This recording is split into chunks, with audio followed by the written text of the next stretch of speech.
Hey, brothers and sisters, I want to share a prophecy, which is it's kind of like Isaiah's version of the gospel back in the Old Testament. It's a pretty cool chapter. If you've never read it, uh, it's pretty beautiful, um, and I just wanted to share this with you all. Um, and read it with me, because when you read something or hear something, the Word of God says faith comes by hearing, and hearing by the Word of God.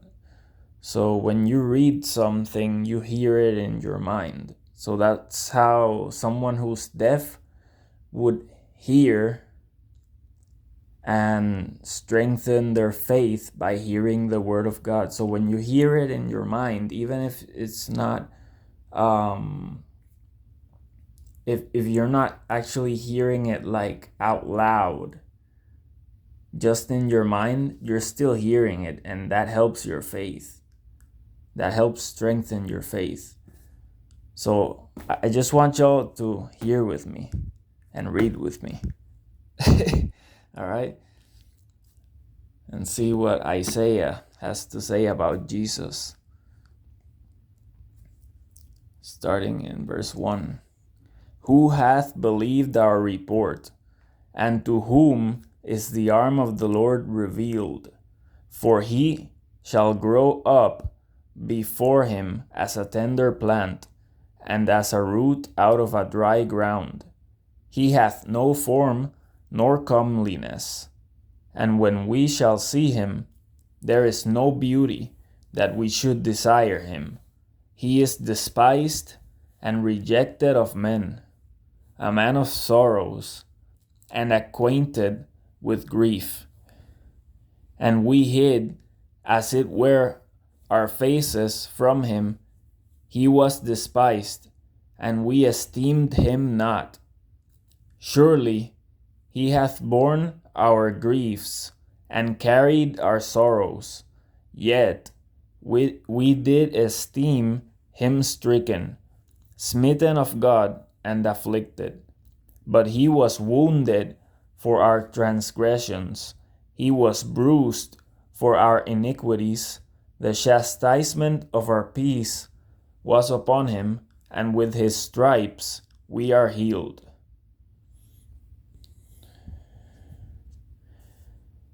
All we like sheep have gone astray, and we have turned every one to his own way. And the Lord hath laid on him the iniquity of us all. He was oppressed, and he was afflicted, yet he opened not his mouth. He is brought as a lamb to the slaughter, and as a sheep before her shearers is dumb, so he openeth not his mouth. He was taken from prison and from judgment, and who shall declare his generation? For he was cut off out of the land of the living. For the transgression of my people was he stricken. And he made his grave with the wicked, and with the rich in his death, because he had done no violence, neither was any deceit in his mouth. So, a little pause here. This is important. So, it says here, neither was any deceit in his mouth. So, for there to not be any deceit in your mouth, you cannot tell a lie. And God cannot lie, but humans can and do lie. So this is definitely talking about Jesus, who is the truth. If you cannot lie, you are the truth. And that's true. So let's keep going. Yet it pleased the Lord to bruise him. He hath put him to grief. When thou shalt make his soul an offering for sin, he shall see his seed.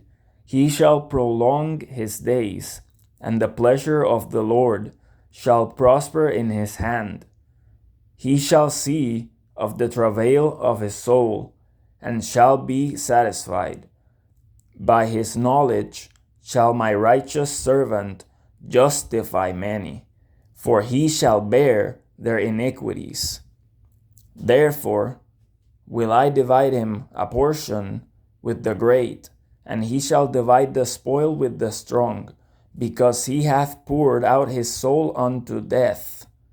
And he was numbered with the transgressors, and he bare the sin of many, and made intercession for the transgressors. Nobody can tell me that this is not talking about Jesus. If you say that this is not talking about Jesus, you're 100% an unbeliever. Okay, maybe that was too harsh, I think, maybe.